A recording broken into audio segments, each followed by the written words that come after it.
right, Bobby Waugh back on the show. We had him on last year, and before we even get started, we have to talk about the shit that he called. The big one, San Francisco not even making the playoffs, being bad. They were not a good football team. That's the big one. I mean, that's pretty good, I'd say. Right, Mike. We talk about that like once every couple months. I feel like on the show. Yeah, that was a great call. Niners have this weird thing where they do seem to miss randomly. They'll have the playoff years they miss, like after their first Super Bowl appearance.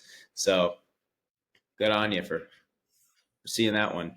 Thank you. This is the guy that predicted the famous Dolphins Monday night upset against the Patriots. The night courage wore orange, they called that in 2004. So only you would remember a call from 2004. I remember because I was there and I left that game early. It was my biggest regret in sports, and they still call it to this day one of the biggest upsets, and certainly in Monday night history. So, and Bobby called it in advance. Too bad FanDuel wasn't around then, Mike, and too bad I didn't have any money back then. Yeah.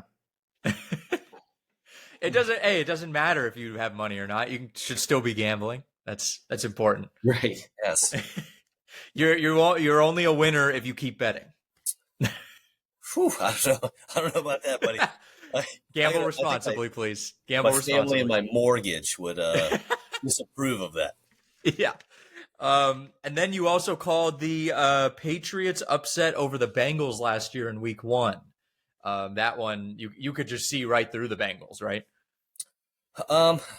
I kind of had a little more faith in the Patriots, but yes, that defense was outside of Hendrickson. That defense was never going to be anything great. So I thought the Bengals would be better than they were as far as the season went. But yeah, I got even a blind squirrel finds a nut sometimes. Found a couple times. So that's for hot takes on a podcast, on an hour or 2 hour podcast, being right twice is pretty good. And then you are an Eagles fan, as I remember, correct? Yes, sir. Go Birds. Super Bowl champs, man. Super Bowl champs. Let's get a statement on that. How you feeling going into this season? I am normally very pessimistic. Just like our friend Mike Seff here, he never feels too great about his Ravens. I'll be honest. I feel good. I feel really good. The Eagles have the second youngest team in the NFL, and they just won a title. That is hard to do, to win a championship and be one of the two youngest teams in the league. I mean, that just speaks volume for Howie Roseman and the scouts and the work that they do behind the scenes. And obviously the coaching staff and building the players and developing the guys that they have. So also the division, I know that, the Giants, they're looking better. The Jackson Dart looked great in the preseason. They got some, they're improving for sure. The Cowboys just keep kicking themselves in the ding ding. So trading away their best defensive player, they're out now. I can't imagine they're making a playoff run. The Commanders are really it. So it's going to be difficult, I think, for the Eagles to not win this division, giving the talent that they have. Giving the youth they have on their team, the coaching staff, keeping Vic Fangio around. So I feel good. Good. I mean, are you thanking Jerry Jones right now? Is this the first time you'd ever thank Jerry Jones in your life? It's certainly not the first time. It's definitely a time. That's for sure. I mean, you have one of the premier pass rushers in the NFL. But they got better. Didn't they get better? Yeah, according to the 82 or whatever year old man that has to be in the headlines. He has to be there. Honestly, I'll never get to this point, but I am so close to feeling bad for Cowboys fans. I mean, it's just nothing's going to, and I think as an NFC East fan, I think it's okay because when he gets out, I think Stephen Jones, his son's going to do the same thing. I think he's going to carry the torch. And it's just, I don't know. It's wild. I cannot believe Jerry can't get out of his own way. Sometimes you just got to look in the mirror and be like, look, it's me. I mean, I think we've all been in relationships before where maybe it didn't work out. We looked in the mirror like, you know what, buddy, it's you, man. So Jerry's got to do that and, give his team a chance to be successful again. Are they going to be successful Thursday night? I think that's a perfect segue. Thursday night, Cowboys, Eagles opening night at the Link. What are we thinking score-wise? Give me a score prediction. Well, before the kickoff happens, you know what the Eagles are doing, right? No, I do not. They're raising that Super Bowl banner, buddy. Derek's going to watch that thing get hung. And then the Eagles are going to hang at least 30. I mean, fellas, I need your opinion on this. Is there any chance Philly doesn't score 30 on the last year's 31st ranked defense with no Micah Parsons? Maybe Trevon Diggs plays, maybe he doesn't. But he's always good to give up a touchdown. And then Deron Bland, their other corner who just got paid like 2 days ago. Do you know what passer rating he gave up last year? 116. He gave up a 116 passer rating last year with 0 picks. And they just gave him the bag. I have no worries about Thursday. And I'm the guy that I bet against the Eagles in every playoff game last year, including the Super Bowl.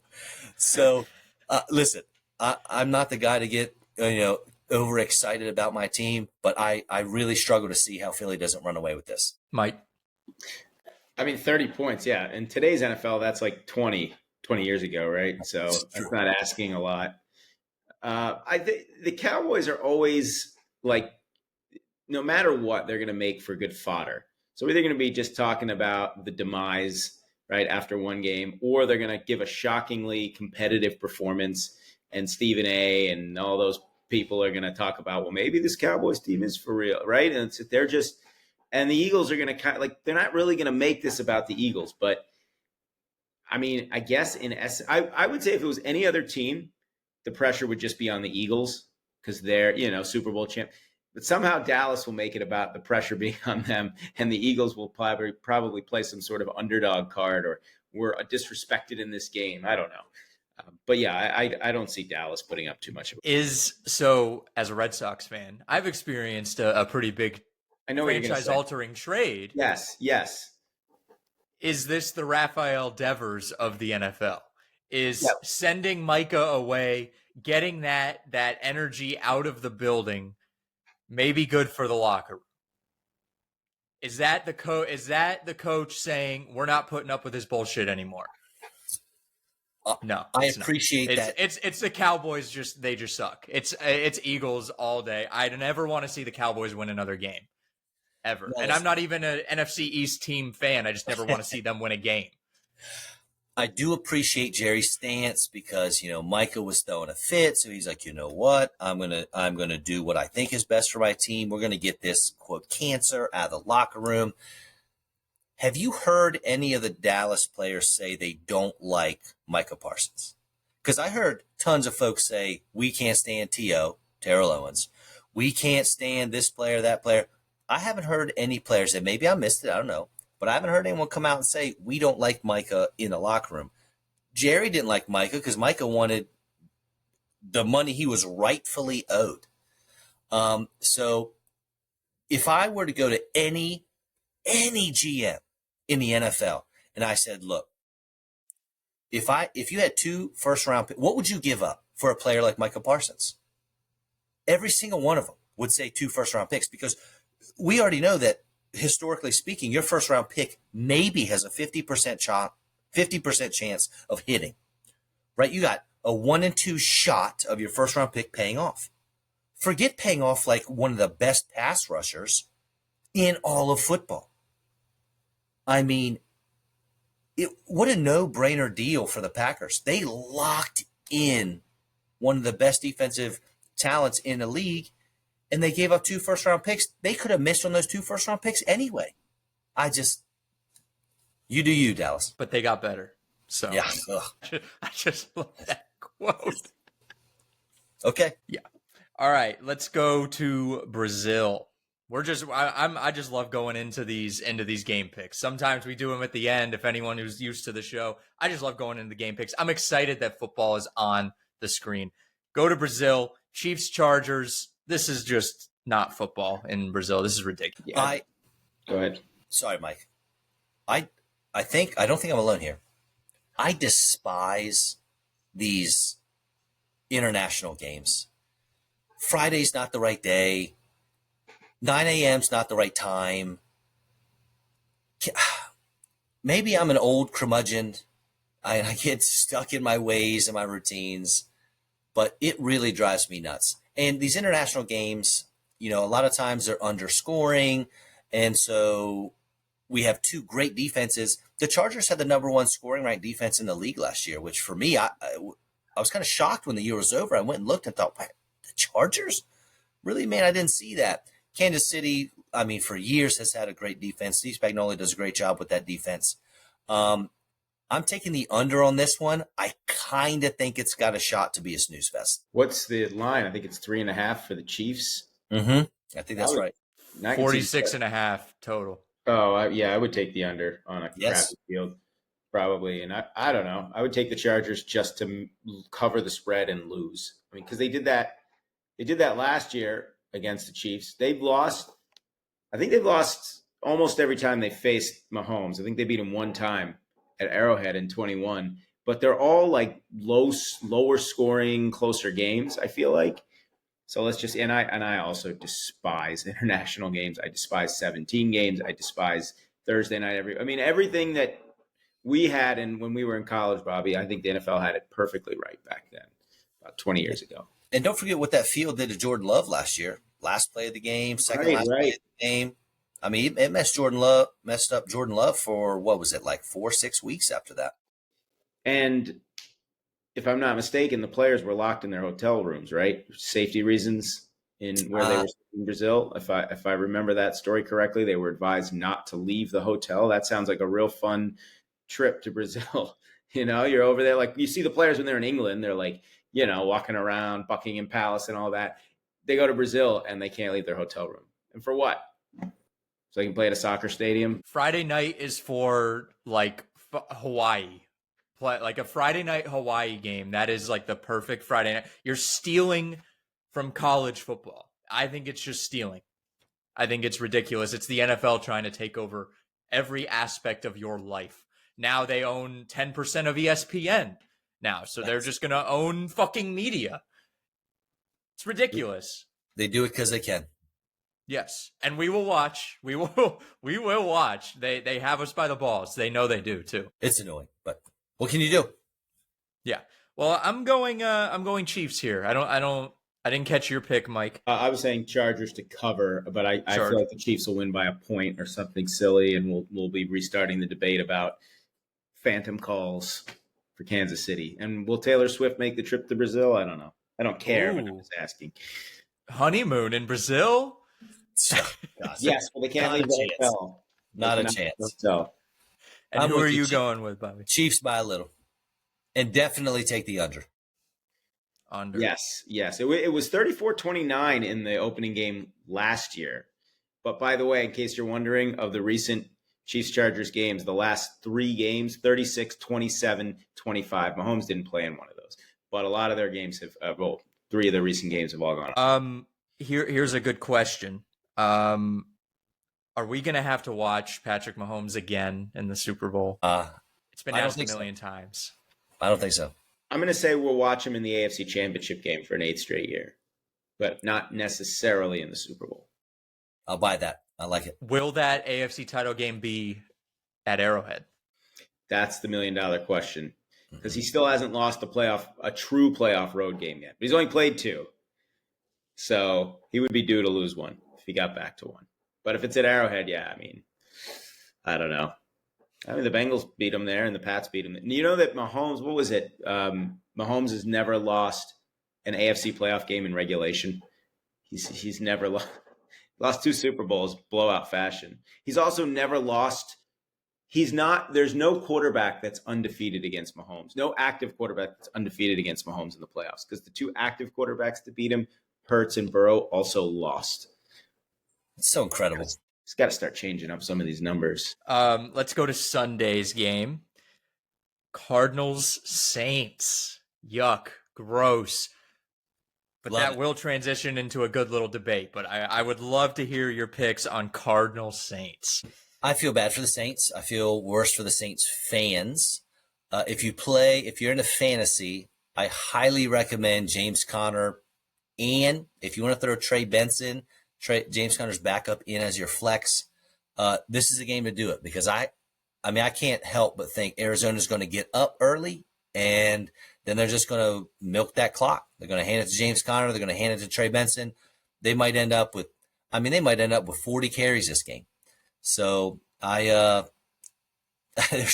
there's no part of me that thinks New Orleans even has a shot. Spencer Rattler, I mean, come on. In 7 starts, we're going to go fantasy here again. In 7 starts last year, he averaged 9.6 points per game in fantasy, which is awful. You want your quarterback to at least hit 20, and he didn't even get to 50% of that. So, sorry, Saints, but it's going to be Cardinals on the road.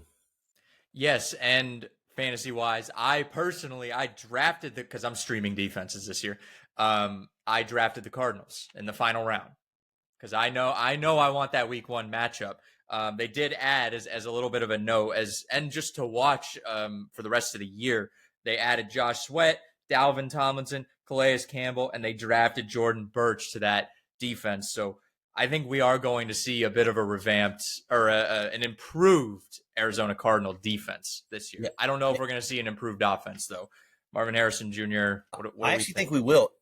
And I'm glad you didn't say, you said revamped and you fixed it. And I appreciate that because their defense was 15th last year. Their scoring defense was 15th. You can work with that. And like you said, they brought in several key pieces. And you mentioned Josh Sweat. To your point, who was his defensive coordinator in Philly a couple years ago? The head coach for the Arizona Cardinals, right? So he knows what he's getting in Josh Sweat. And I really like the Cardinals this year. And I think their defense is going to surprise. And you don't know this, but right before I got on air with you, I just finished a draft. And guess who my fantasy defense is? Arizona. Let's go, buddy. I could see the Cardinals just blowing them out. Because when you have a new coach, Kellen Moore, you have an unsettled team. Like there may be a point this year where the Saints win a few games and put a few things together. You know, young teams with low expectations tend to be more dangerous in December than they are in September. So this one could actually be a rout. It's the rubber game, 16-16 all time in the season series. You know, that great Saints-Cardinals rivalry. Flex it to Sunday Night Football. Yeah. Throw out the record books when these two teams get together, folks. And I think the Saints also introduce a little bit of an interesting topic of how many wins to get a top 5 pick in next year's NFL draft. Whatever the answer is, they're going to get it. They're going to get it. They're going to get it. Whatever the answer is, they're going to get it. I mean, are they going to win 4 games? They play in the NFC South. I don't think that matters. It's not a bad NFC South this year, though. I think everybody – I don't think Tampa Bay improved. I actually think Tampa Bay probably took a step back. But I think the Falcons improved, and I think Carolina improved. And even with this, I mean, this Bucks could take 4 steps back, and they're still ahead of the Saints. It's difficult for me to think of a team – a worse team in the NFL than the Saints. I mean, I'm really trying. I just can't. I'm not seeing a win here. Maybe the Dolphins. They play the Dolphins in Miami. I mean, they're not going to go defeated. They're not going to pull a Lions and go, oh, it's no. They'll figure it out. There's always a team that figures it out. But there are not too many wins that there's nothing popping. Nothing popping here. Maybe the Jets. Oh, don't hate on my Jets like that. Titans. Okay, there you go. You know what? Wait, is it home? I just left the screen. I believe it's at home. I'll take it. It is in Tennessee. It's on the road. That was going to be it. I think the Titans might be okay. They're not going to be good, but they might win like 5 or 6 games. Okay. No, but we're talking about they play the Colts twice this year. I think the Saints are going to win maybe 3 at most. Be my guess. But you never know. I mean, again, get late in the year, these teams that you just don't know how teams are going to look. So it wouldn't shock me if they actually cobbled together a couple wins like in December for no good reason. Here's a great question. Who do they play week 18? That's important because if they play someone who's got nothing to play for, they bench all their players. Well, it's a stupid divisional game because every game has to be a divisional game. So it's either going to be the Panthers, Bucks, or the Falcons. No suspense there. Right. Falcons will be resting with a first-round bye, and so yes. Yes.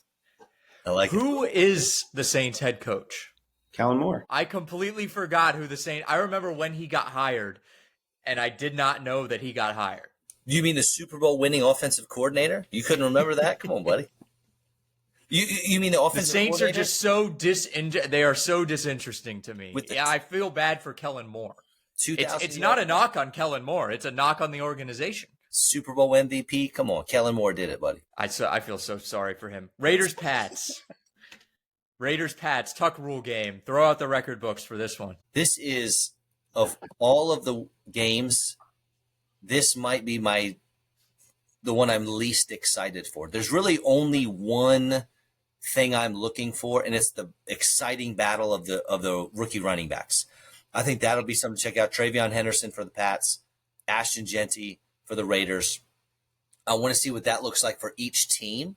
Is Ramondre Stevenson the lead back? Is it Travion Henderson?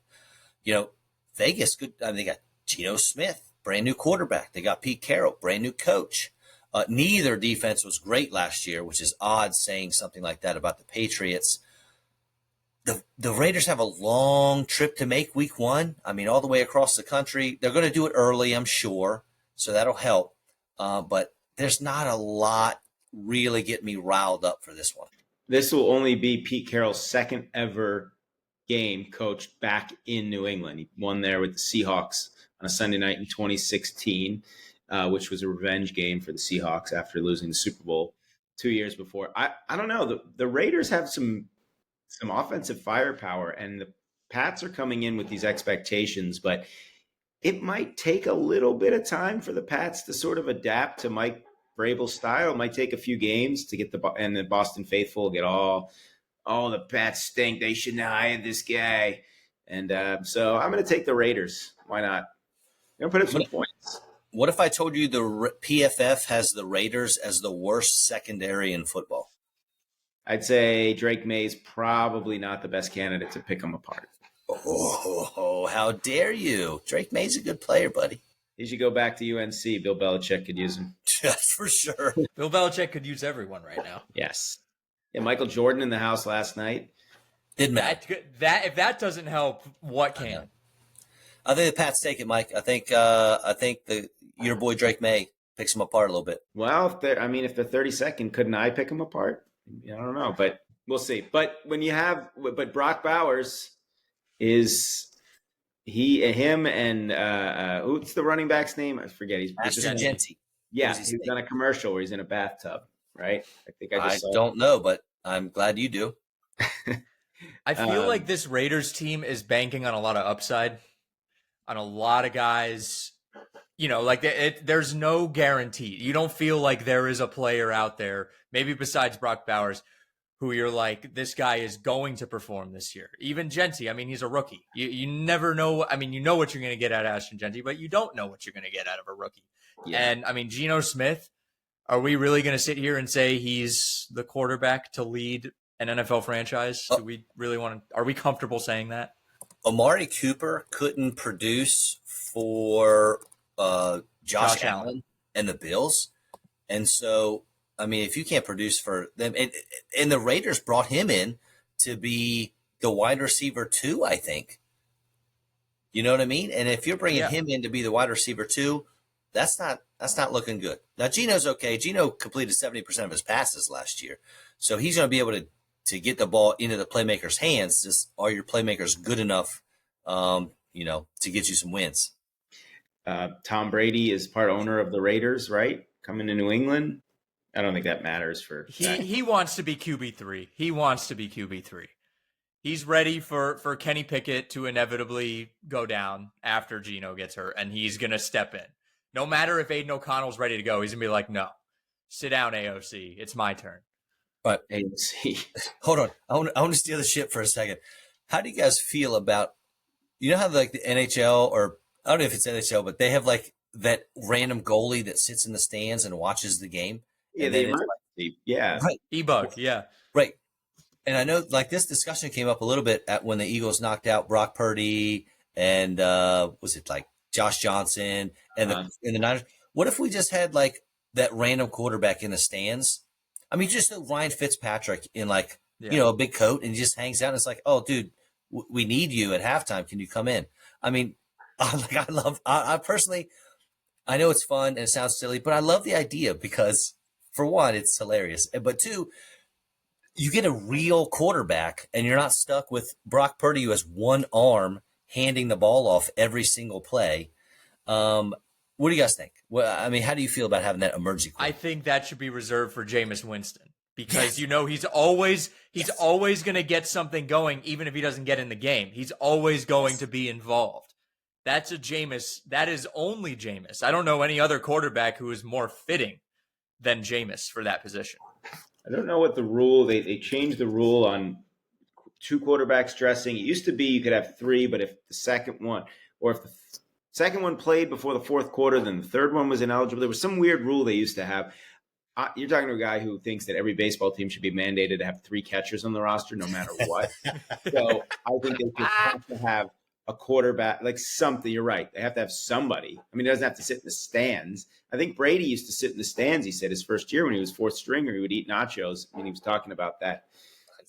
Imagine that. Imagine awesome. He's that guy in 2000 when they went 5-11. But I like the idea, yeah. All right. I'm going Pats as well. Just, who's Mike taking? I'm taking who are you taking? Just to be a contrarian and because taking the Raiders. I want Pete Carroll to get to win in Foxborough again. This whole Pete Carroll, coaching, these coaches that are where they shouldn't be, in my head, it just doesn't feel like it's going to work. I think it's going to crash and burn, like Belichick in North Carolina. Right. That makes no sense to me. Like, these are all going to crash and burn. Who's someone else who's completely out of place right now? When Gruden came back to the Raiders, it didn't feel right in, what was that, like 2017, 2018, around that? Yeah. Steelers, Jets, Aaron Rodgers, revenge game. Dude, don't bear the lead. It's Justin Fields' revenge game. What do you mean? This is a Justin Fields revenge game. Double revenge game. Maybe they can kiss at midfield and make up. I'll be honest. This might be as little as I'm looking forward to the Raiders and Patriots game. This one, if you told me this final score would be 12-9, I would believe you. Defensive showdown. I can't see a lot of points being scored here. If I had to guess, I haven't looked at the spreads. I bet this is the lowest scoring game of the week. The offenses, we just both teams have new quarterbacks, so they're coming into new systems. They're trying to learn what's going on. They don't have a ton of playmakers on each team. I mean, after you get past the wide receiver ones, you got DK Metcalf on one side, and then who? You got Garrett Wilson on one side, and then who? So they don't have a bunch of playmakers. New offenses for the QBs. It's going to be very, very difficult to watch this one. I almost want to pick the Jets just because I think it would be such a blow-up story for the Steelers if Rodgers comes in and his first game is a loss to the Jets. What's the spread? Is it 3.5? I think so. It is 2.5 currently. 38.5 total. 38.5 under. That has to be the lowest, right? I believe so. Okay. I don't think there's another one that's below 40. Tease the Jets up to about 4.5. Put the over/under up to about 42. Take the under there. Yeah. I don't think you have the power to do that, Mike. I think you have to play it as it's. I think it's that golf. You got to play it as it lies. No. Betting, you can bet on just about any ridiculous numbers. I think you're right. I think the Steelers win like a real ugly game, and they narrowly avoid that. Aaron Rodgers loses to the Jets, but everyone deep down knowing that he's still not good, and him beating the Jets 12-9 means squat. I don't like it, Mike, but I agree with you. I think Pittsburgh wins this in a close, low-scoring game. But for my fantasy folks out there, I love Justin Fields this year as far as the season goes. Don't love him in this one. Same with Breece Hall. Same with Garrett Wilson. It's happened before. Justin Fields made DJ Moore the wide receiver 6 in fantasy. Breece Hall has had like 76 targets one year. I think it's going to happen again. But here's what you do.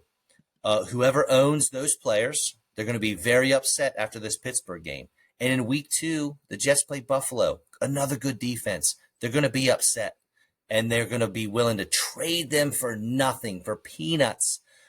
Get Justin Fields if you need a quarterback. Get Garrett Wilson. Get Breece Hall on the cheap, because then they got Tampa Bay, Miami, Dallas, Carolina, Cincinnati all in a row. All those defenses are terrible. You're going to love yourself in fantasy if you do that. I guarantee it. You sound like the Men's Warehouse guy. All right. I do not take that as a compliment.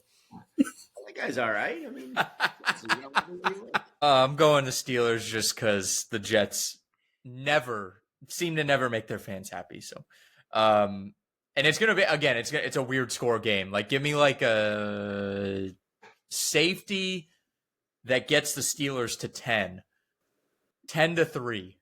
But the safety gets the Steelers to 10 because they go for 2 and get it on the only touchdown that Aaron Rodgers scores. You're gonna have he doesn't throw it; it's a running touchdown. You're gonna have plus 800 odds on that. You should bet that. I should bet that. That'd be so much fun. Giants Commanders. This is our first interesting one, really, besides like Chiefs Chargers, but that's gonna suck anyways. So Giants Commanders. I don't want to. I don't know. Get people too excited right now, but I think this. If I'm picking an upset of the week, this is my upset of the week. The Giants defense was not terrible last year. Bad against the run, I get it. But who are they going up against? 30-year-old Austin Eckler, a 7th-round rookie. I know everyone loves Bill Krosky-Merritt.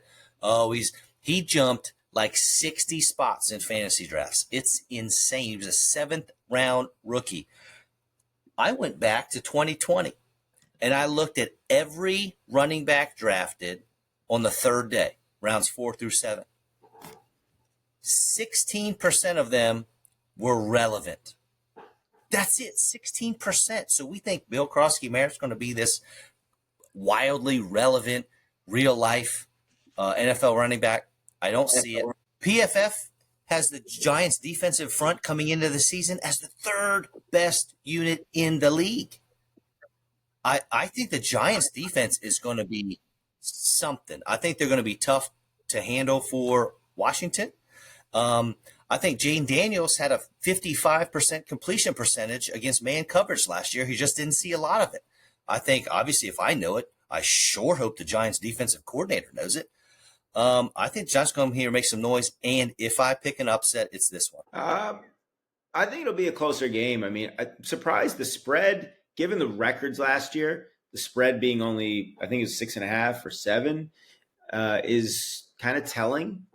I would take the Commanders in a close game, but this is one of those kind of trap spots, low expectations for the Giants. I'm just leery of can Washington sustain what it did last year? Like, they were very ahead of schedule. They're good, and Daniels is good. I don't think he was a fluke, but yeah, this could be one of those tricky division games week 1, or it could be a total blowout, and we could just both be wrong. I'm tempted to say that. I'll just take the Commanders to win. Mike Sepp, what happens when players sit out for most of the preseason due to contract situations? They come back in. Are they firing on all cylinders when they hit the field, Mike? No. Week 1 produces upsets. Yeah, I mean, we don't know, and that's even burying Noah Brown missing all of camp as well. So they're going to have 2 major weapons who did not play at all in training camp. So Debo's your guy? You're hanging your passing game on Debo Samuel? He's 30 years old. And they have a 30-year-old running back. Yeah. Right. Were they like the youngest team? No, the Redskins are the second oldest team, I believe. Philly's the second youngest, and and the Commanders are the second oldest team, I believe. Bobby Wagner starting on defense. I mean, you got Zach Ertz is your tight end. Come on, you had a 30-year-old receiver. I'm sorry. You have 2 30-year-old receivers. You have a 30-year-old running back. You have Bobby Wagner, who knows how old that guy is. I mean, He played for Pete Carroll. We just talked about when he won a Super Bowl, didn't he? I mean, good grief, the guy's been around forever. Yeah. They're the oldest. They're definitely one of the 3 oldest teams in football. Are we going to see 3 playoff teams from the NFC East? No. No. No way. That defense can't carry them? Only one. We'll get there. We'll get there, my friend. I would say 2, maybe. I think the Commanders, I still wouldn't be shocked if they made it with 9 wins or 10 wins, but definitely not 3. All righty. Mike, who are you going with? I'm going with the Commanders in a close game. I'm taking the points with the Giants. Yeah, that spread really scares me. I don't know why they set it at 6.5. Because the Giants are going to win. That's why. That's why they did it. And again, I don't like that their 2 big weapons missed camp. You already have a young quarterback in going into his sophomore season. Now the pressure's on.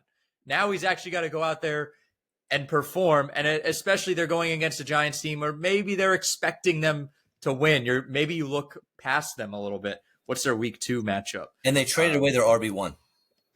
They play Thursday Night Football against the Packers week 2. This is a big. They're gonna look past the Giants. I'm with you, Bobby. I'm going with the Giants here. Wow, the Commanders are start 0-2. I love that. I love it. The one thing that really fucks me up with the Giants is I have to roll with Russ. I'm rolling with Russ. Yeah, I certainly don't like it, but I don't like that whatsoever. But you have neighbors. In neighbors we trust. Yes, we do. Good neighbors, very good neighbors. Panthers, Jaguars, big cat battle. I kind of like this one. If you told me at any point in time last year that I was going to be excited for the Panthers Jaguars, I'd have laughed in your face. I told you were nuts. This game is so intriguing. I want to see what this Liam Cohen offense looks like in Jacksonville. Who's the lead running back? They got 3 guys everyone's talking about. Travis Hunter, the best athlete in the draft this year. Does he play offense? Does he play defense? How much of both does he play? Is Baker Mayfield going to be Baker Mayfield? Oh, I'm sorry, not Baker. Is Travis Lawrence going to be the new Baker Mayfield? Right? Because Liam Cohen, Lawrence has been not good in his career, and he reignited Baker Mayfield's career. Is Liam Cohen going to be able to do that with Trevor Lawrence? Dave Canales reignited Baker's career. Oh, don't start. Baker Mayfield just had a career year. I mean, if we really want to look at it, Sean McVay did. Well, and you caught him up from Carolina and had him come out. Hey, I know the plane just landed, but you gotta play for us today, buddy. At the end, listen, Bryce Young on the other side of the ball, or the other team, other sideline. Are we going to get the terrible Bryce Young we've been seeing forever, or the Bryce Young at the end of the year? Last year was pretty good.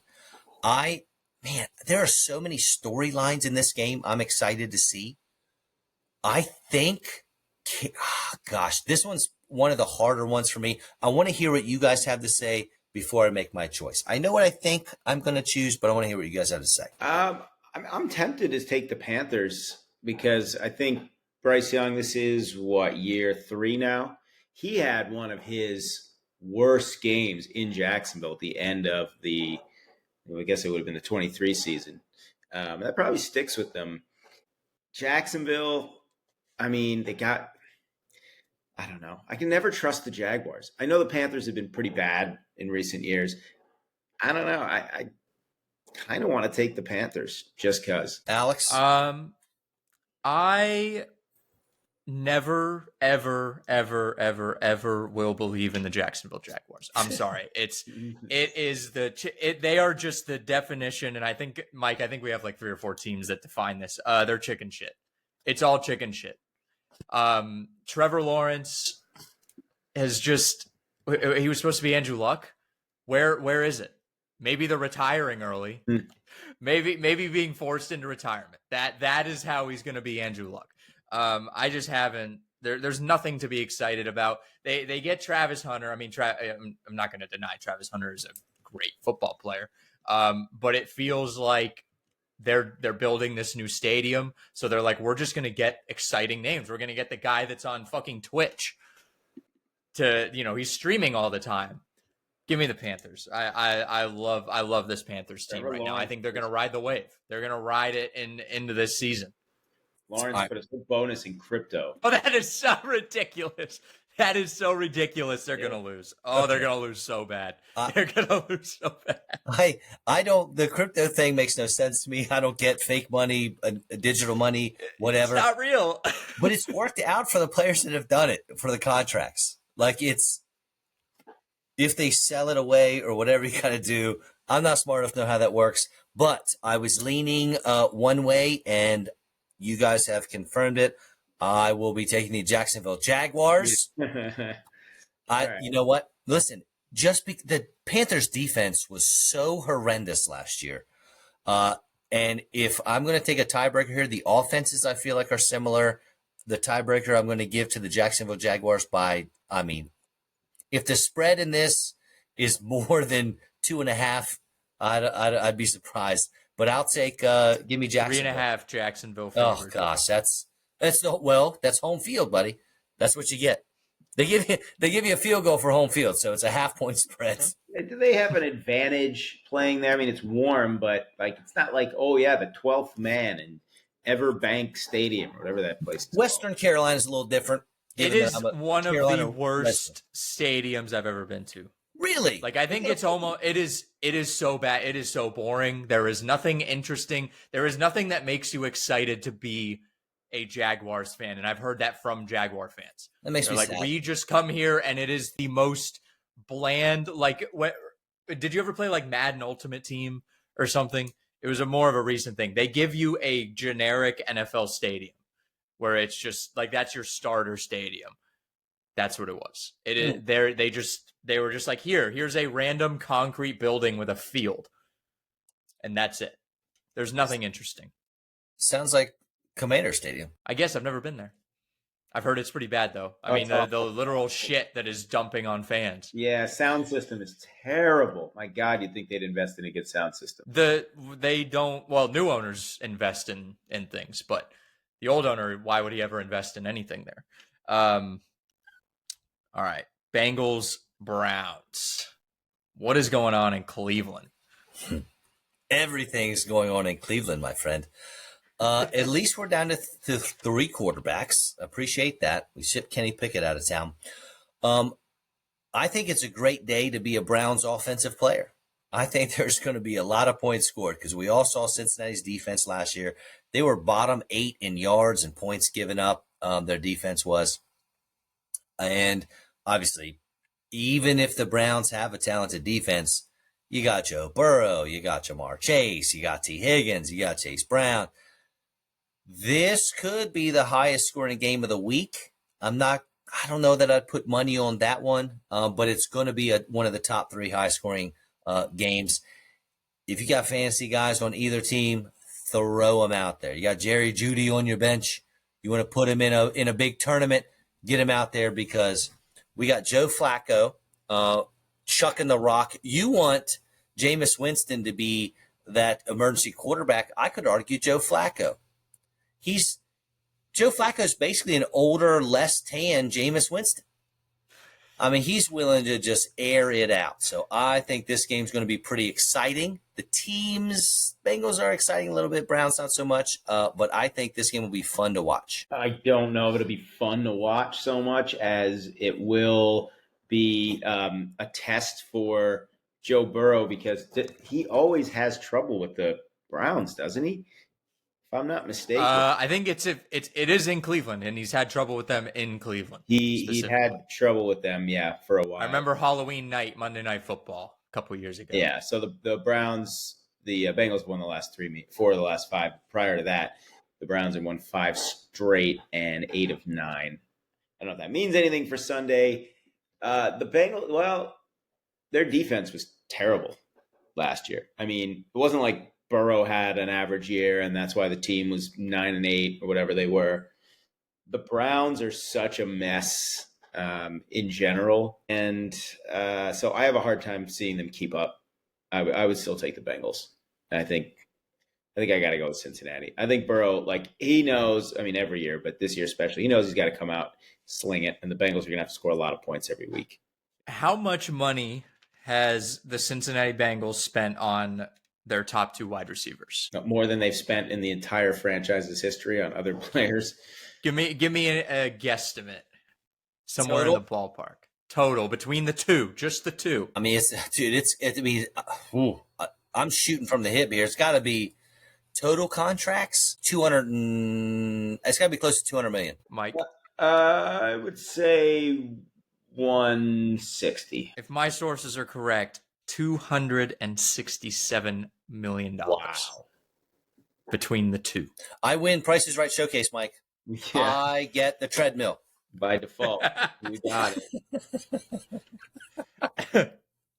And they have a very strong number 3 in Andre Yoshivas as well. And if you think it is Iosivas, it is not. It is Yoshivas. Very bizarre pronunciation to his name. And then another question.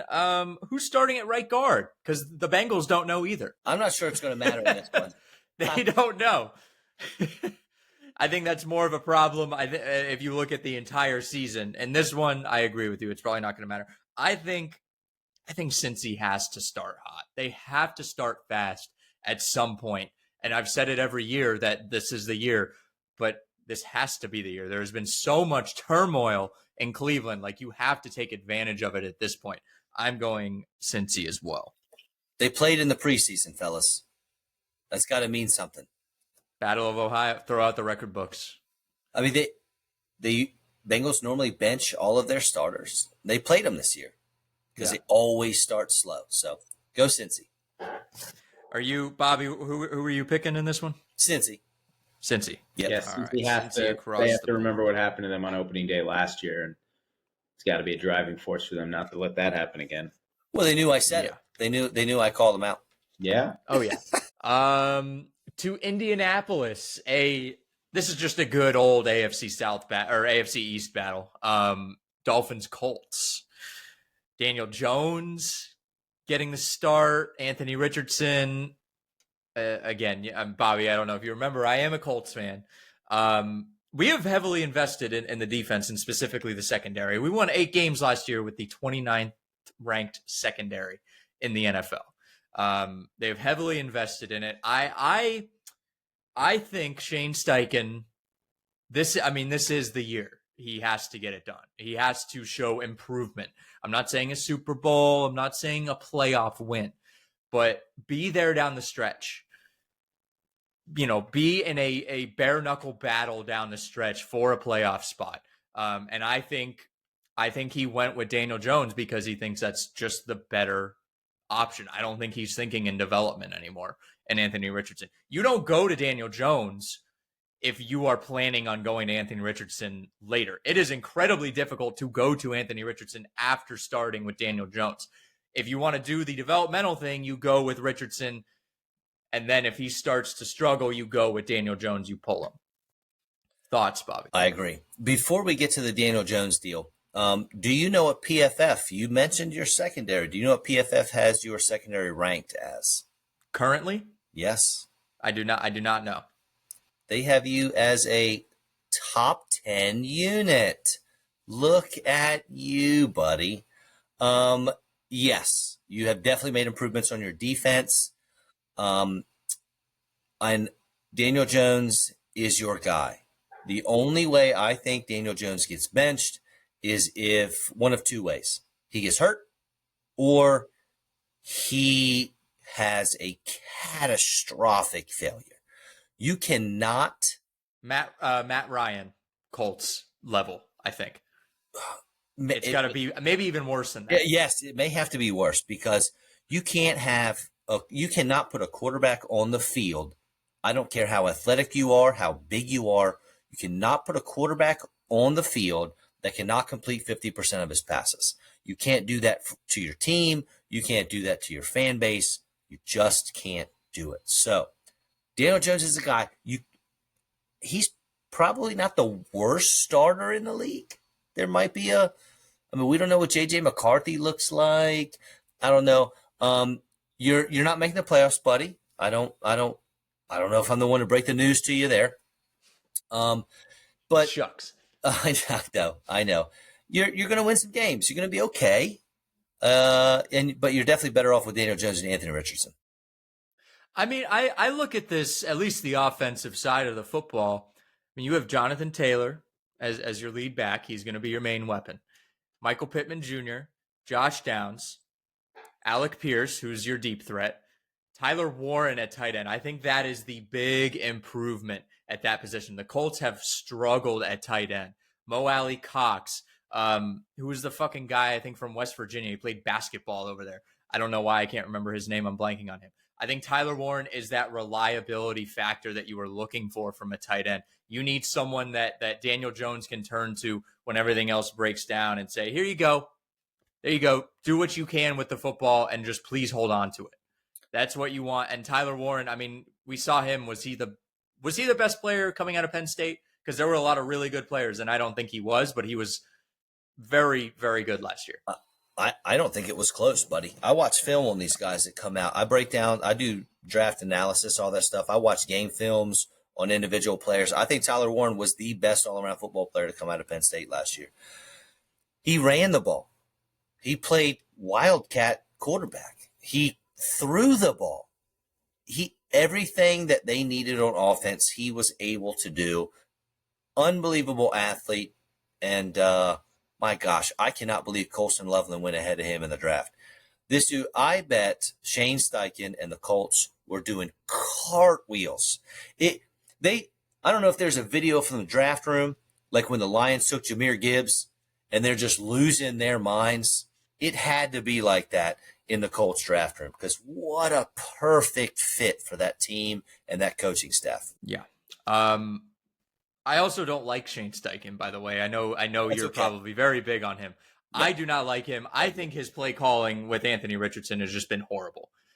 There seems to be almost no direction when it comes to the play calling with AR. I think he probably pushed for Richardson, and I think he doesn't really know what to do with him. And he maybe tried the Jalen Hurts way, but he's not. In the best way possible, I don't think Anthony Richardson is as football intelligent as Jalen Hurts is. Not in the slightest. And I think he thought that he was going to be. He's so inexperienced. You high school, 19 college, games. Right. And Jalen has nothing but experience. Yeah. That dude started an astronomical amount of games throughout his career, and he's had a different offensive coordinator. I think you can quote me on this. Every single season since high school, when his dad was his coach. Alabama rolled through offensive coordinators. Then he went to Oklahoma. Then he came to Philly. And every year, new OC in Philly.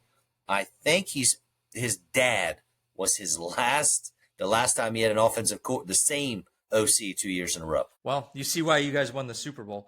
And on the Dolphins side of things, I'm pretty sure they have a guy named Storm Duck starting in the secondary. Losing Minkah Fitzpatrick is also very big. But I think this Miami defense is really going to struggle against the pass. If you have a guy named Storm Duck, an undrafted free agent starting, look out. It's going to be not going to be good. But they have track stars.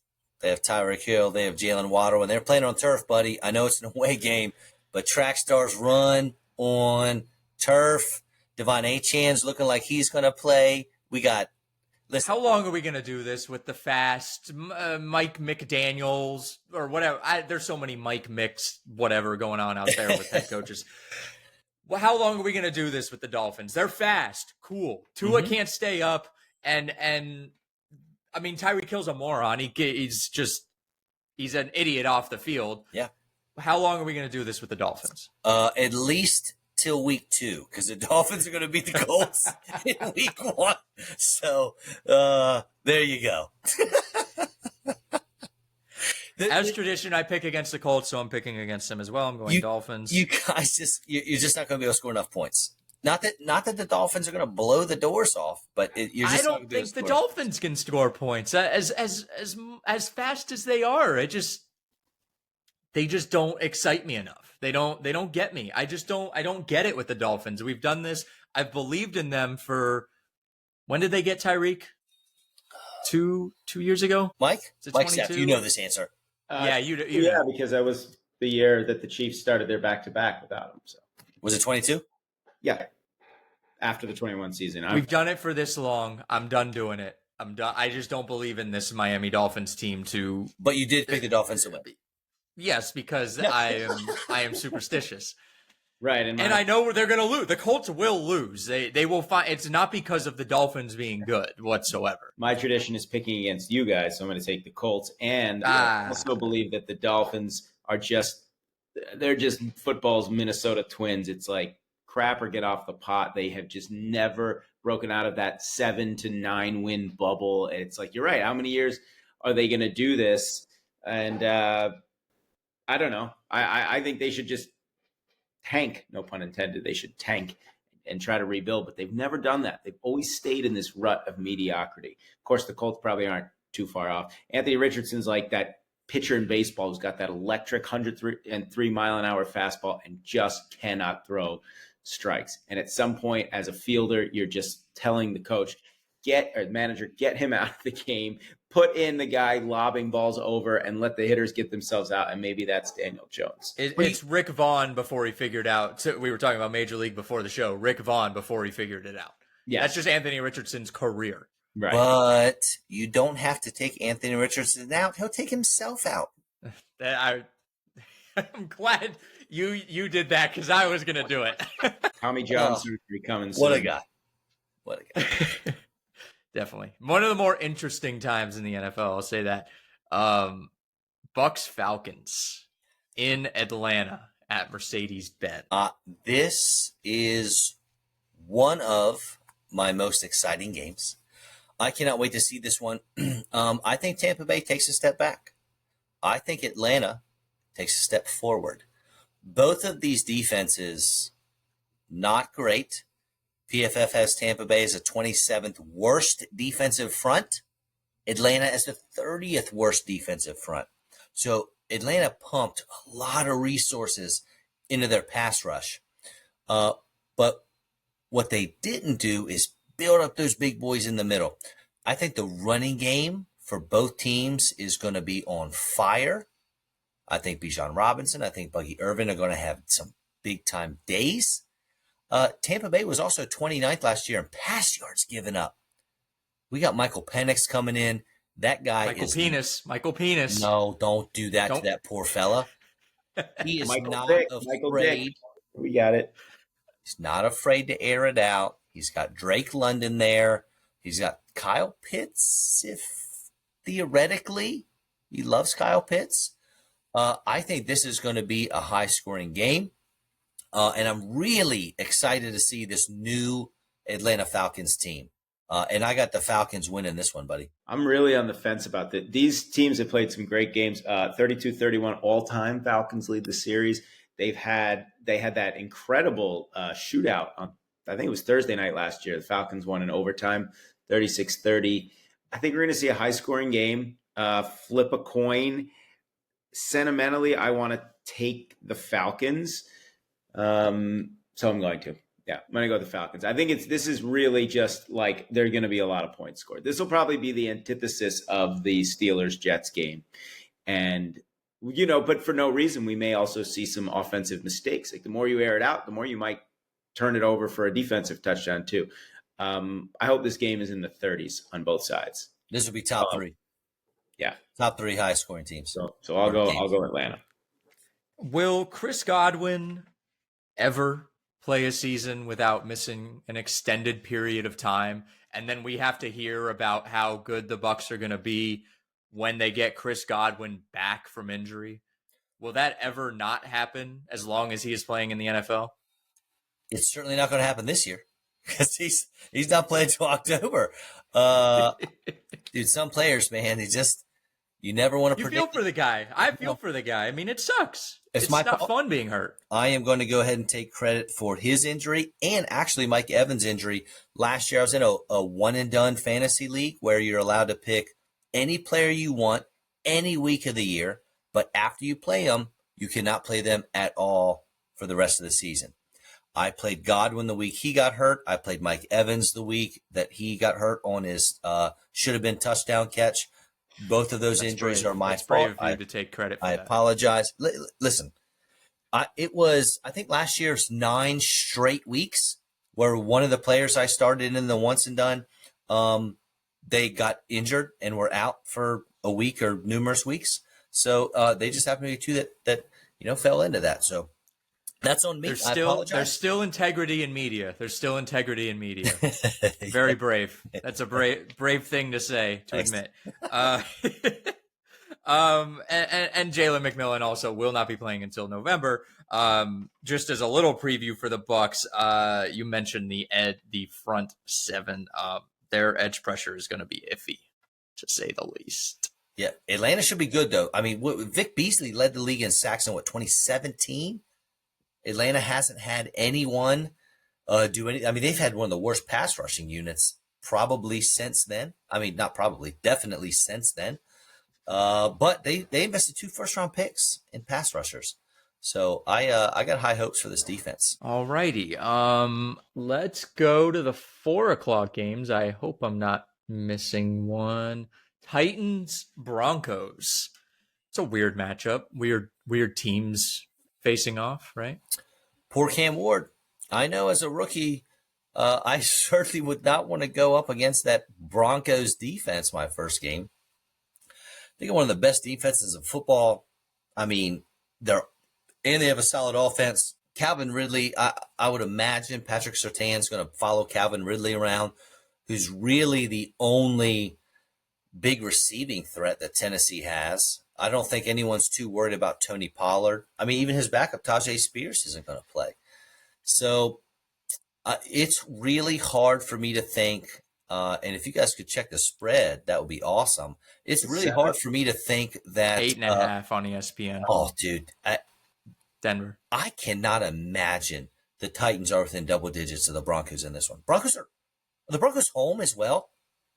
Yes. Oh gosh, there is no way the Titans are within 2 scores of this. If you had a survivor pick, Denver.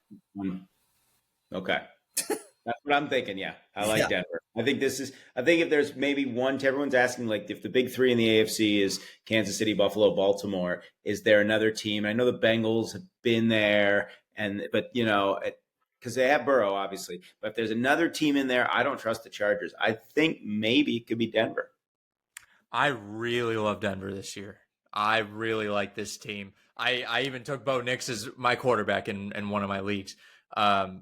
They improved so well on offense. And I mean, that's already a number 1 defense. It's hard to not be good when you have as monstrous of a defense as this Denver team has. I'm going Denver here, and I kind of like them. Maybe I don't like them to win the division because I'm done being fooled by the Chiefs aren't going to do it, because I did it with the Pats for years. But I really like them. Maybe that like high wild card spot. Maybe they'll play the AFC South in that first round, that 12:00 noon game or 1:00 game that the Texans always have to open the playoffs. So I'm going Denver. I like it. All right. 49ers Seahawks. Nice little 2013, 2012 NFC title game rematch.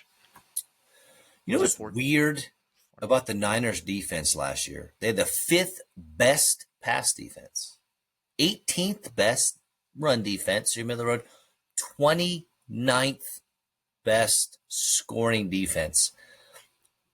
You always hear of the bend but don't break. This was break but don't bend. Such an odd thing.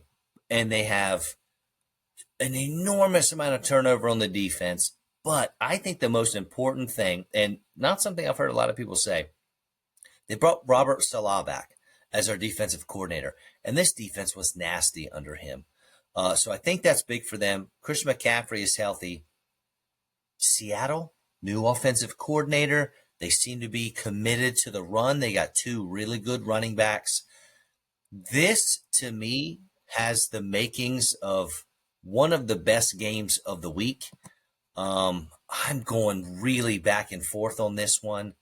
I think Seattle's going to win simply because San Francisco is battling so many injuries right now in the receiver room. They got Ricky Pearsall's healthy, and that is about it. I think it's going to be close. I think it's going to be exciting. I'm going to take the Seahawks, though, just barely. It's in Seattle, right? It is. It is.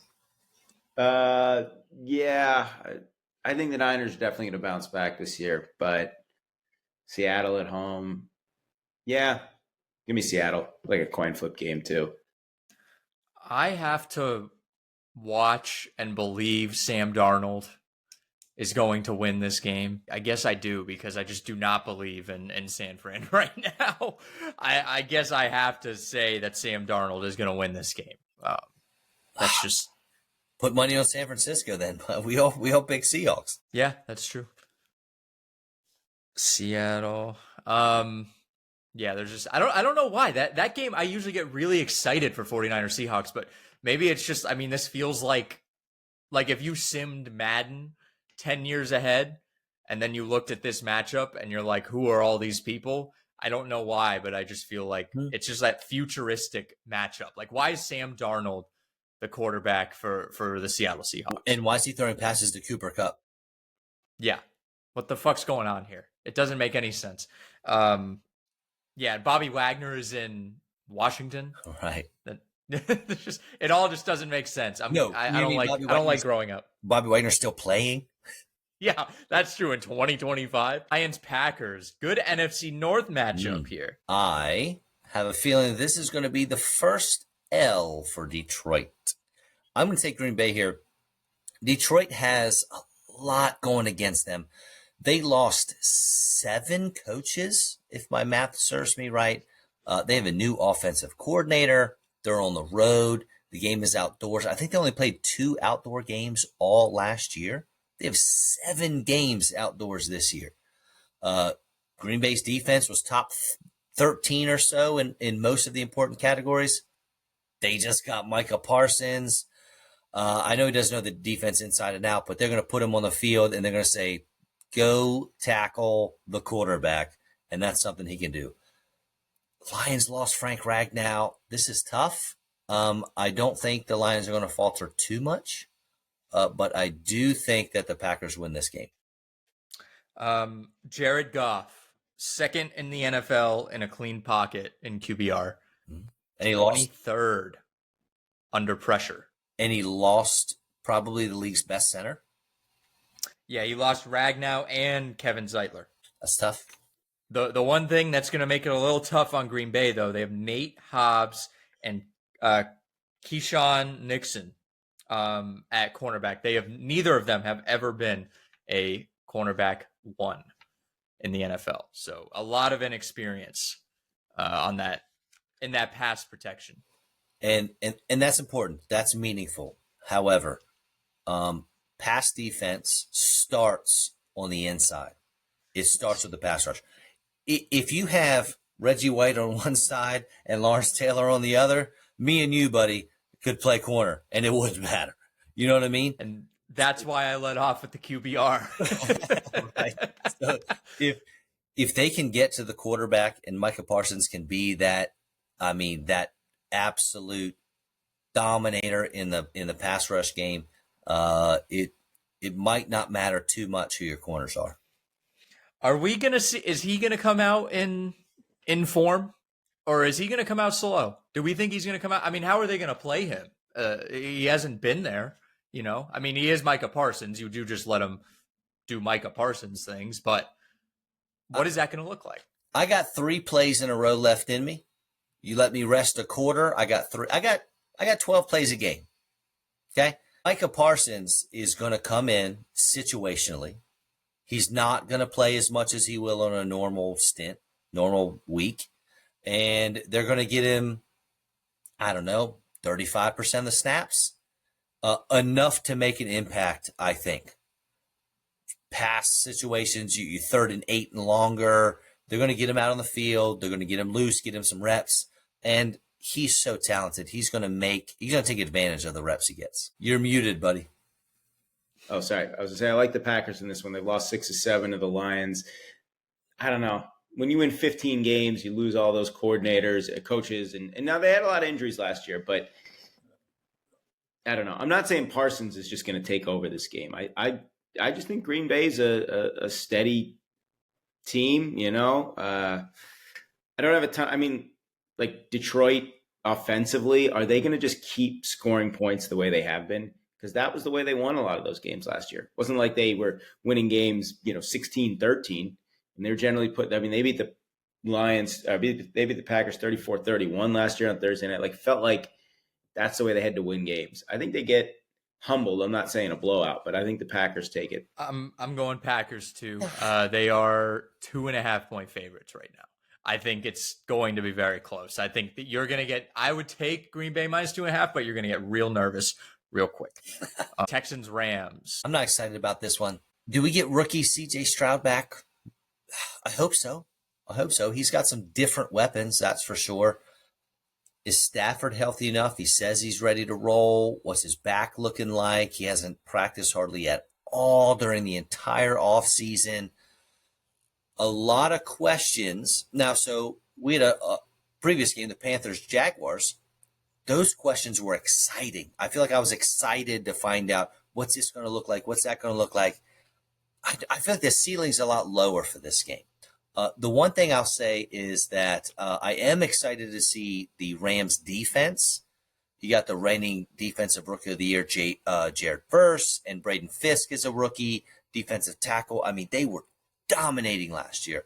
So I'm pretty excited to see what that looks like. And PFF has Houston ranked as the 4th best secondary coming into the season. That's going to be one heck of a matchup with Puka Nacua and Devontae Adams. I'm probably going to take the Rams here because it's at home week 1. But I think it's not my favorite game to watch, but I think it might end up being a good one. I'm super high on the Rams this year. I don't know why. I feel like, I know you said on your podcast, Bob, that you feel like Sean McVay's been willing them to win in recent years. But if you have a coach that's good enough to do that and still has a talented roster, you can go far. And as you know, as an Eagles fan, it felt like they should have just knocked the Rams out. And it came real close to the Rams being the team that went on and win that game. It came down to 15-yard line. I understand that Stafford is dealing with back issues. He's 37, and I'm not saying he's Tom Brady, but Tom Brady won how many Super Bowls after 40? If you're good and you have support around you, they need their line to protect him. They need their receivers to step up. Devontae Adams, right? He's getting up there a little bit, but can he be that dynamic guy? What about Kyron Williams? Am I crazy, or is he a really good running back, or was he overhyped? Because I think I could be wrong here. I think only Derrick Henry has more rushing touchdowns in the last 2 or 3 years than Kyron Williams.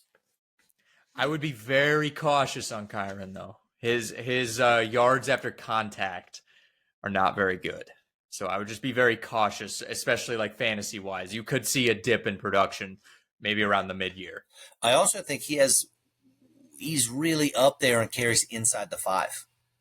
The Rams get close. I mean, the Eagles get close. It's a tush push. The Rams get close. They just feed it to Kyron. Yeah. Well, because I'm so high on the Rams, I know it's going to come back to bite me in the rear, so I'm going to pick the Texans. But the Rams will still be good. They'll still be really good.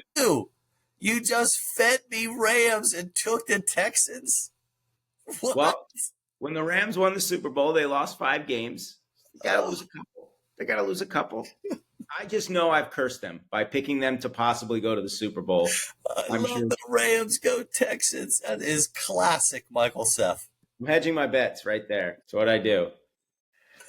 Let me Daniel Hunter and Will Anderson Jr. combined for 23 sacks last season. Studs. Will they combine for over 30 this year?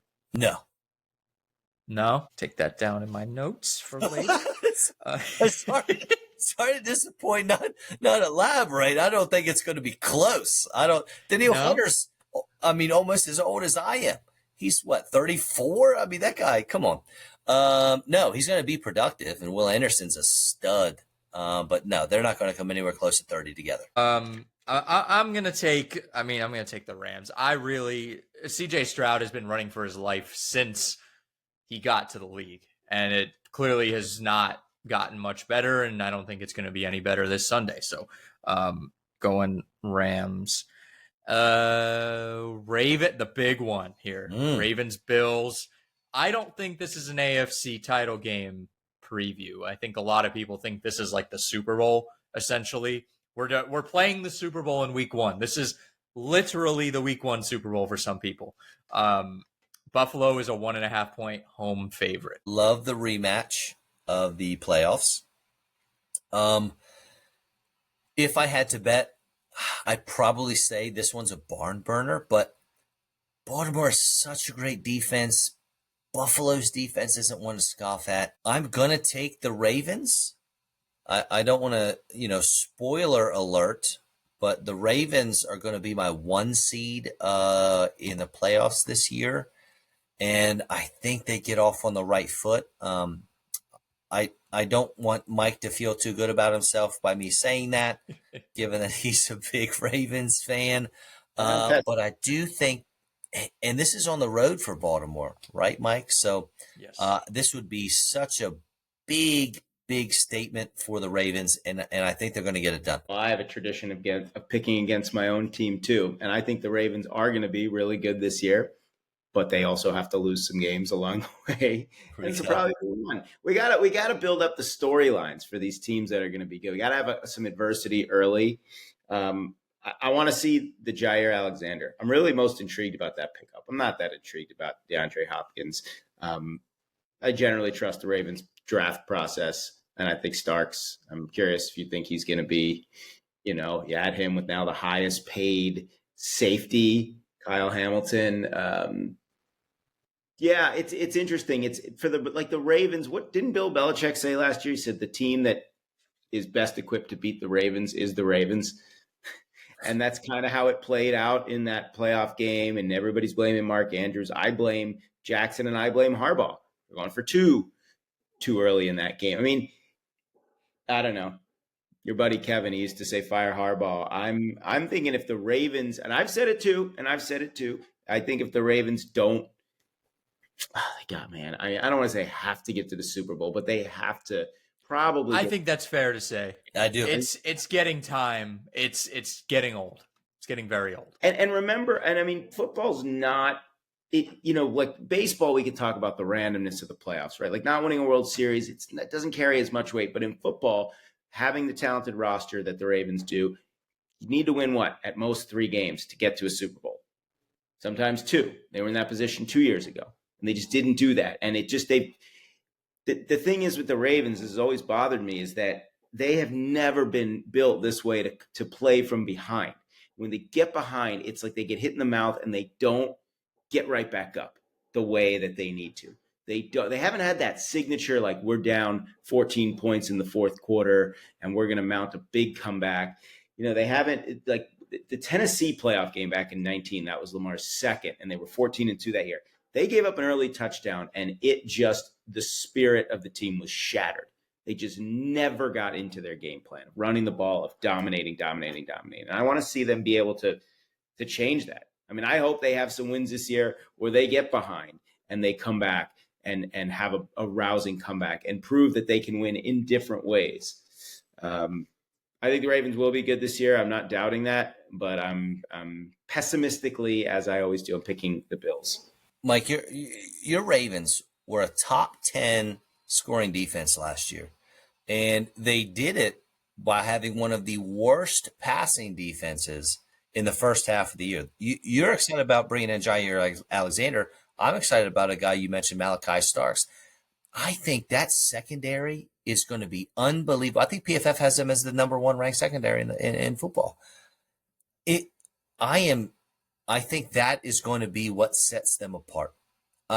Yes, when they get punched in the mouth, they get knocked down and stuff for them to get back up, like you said. But I think the opposing offense isn't going to have as many punches this year.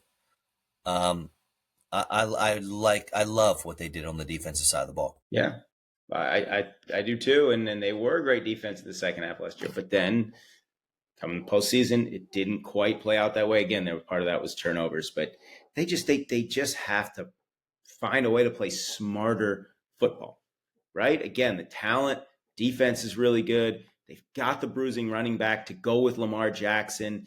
They've got what they feel are enough receivers or enough talent there. It's just like, what's missing? I don't know. And yet your Bills Mafia week 1. Just week 1.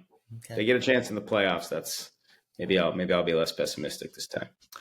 I think one big piece of this team that no one is really discussing, a player that has bailed you guys out many times in your history, there is no Justin Tucker there to save you anymore. There is no automatic kicker. Now, I know he wasn't what he was last year and then the whole masseuse thing, but you don't have that, hey, all we need to do is get, 20, 25 yards, and Tuck is going to have a chance at this. You don't have that. And I think a lot of people talk about kickers in a less serious, they're like, haha, kickers, whatever. But that was a legit weapon that you guys were able to pull out in those moments. I mean, you look at the Lions game where he bounces it off the crossbar to win the game. There are, there are major moments that were, turned on their head by Justin Tucker. And I think that's something that we might see, maybe not in this game. This could be one because hopefully it's a very close game and the kicker matters. But I mean, you're playing close games in the playoffs, and you're not going to have that automatic kicker. Who is your kicker? Tyler Loop. Loop. I was going to say Tyler Swoop. Tyler Loop.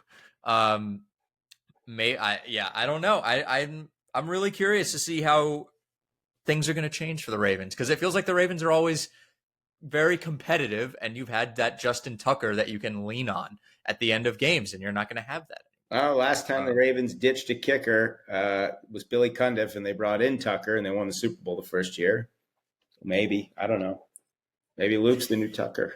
2012 Tucker. You never know. I think I'm going to go with the Bills this time. There's something about those Bills, man. They're getting me going this year. There's Josh Allen coming off an MVP. I mean, this is the battle of the MVPs. The last 2 NFL MVPs, Lamar and Josh Allen. And I think this is a little bit of an interesting debate, and it's looking very far ahead. True or false, the NFL MVP will be a first-time MVP winner in 2025. True. Mike? I'm trying to think who's great and hasn't won the MVP yet. His name's Jalen Hurts, Mike. I think he's really, really good, but I don't think he'll win the MVP. So I'm going to say false. Ooh. He'd be runner-up. I don't know. I mean, you got Allen, you got Burrow, it feels like Hurts is great. I'm not saying he's not even. Burrow has never won. I'm just saying that, you put all those guys in there. It's like, I'll take the field in that case. And not Fields, to be clear, not Justin Fields. Hey, don't hate on my Jets. I will take the field. What's Justin Fields' odds to win NFL MVP? I don't know. I mean, it never hurts to have a long shot in there. Not as good as Tyrod Taylor's, I bet. Did you say it never hurts to have a long shot? Yeah, I'm so good. I make things and don't even realize signs. Jalen Hurts, signs. Your brain, buddy. So dumb. All right, to the Monday night game. There's Vikings, only one. Bears. Thank God. There's only one this week. Oh yeah, yes, one Monday night game this year on week 1. I think there's 2 in week 2 though. Now they're just really just 85 things I hate about the post 2005 TV deal schedule. Yeah. It's prime time. It's supposed to be prime time. It's supposed to be alone. You're standing alone. You are prime time. You are the matchup for that night. Why are we doing 2? Doesn't make any sense. That is a conversation for next week when we prepare for week 2 of the NFL. So I'm not going to get too animated about that. But new look Bears, Ben Johnson, maybe Caleb Williams looking at the NFL MVP in the sophomore season. I don't think so. What are we thinking, Bobby? I brought up this question with – actually, I have 2 questions I brought up. One of them was, Why is this the Monday night game?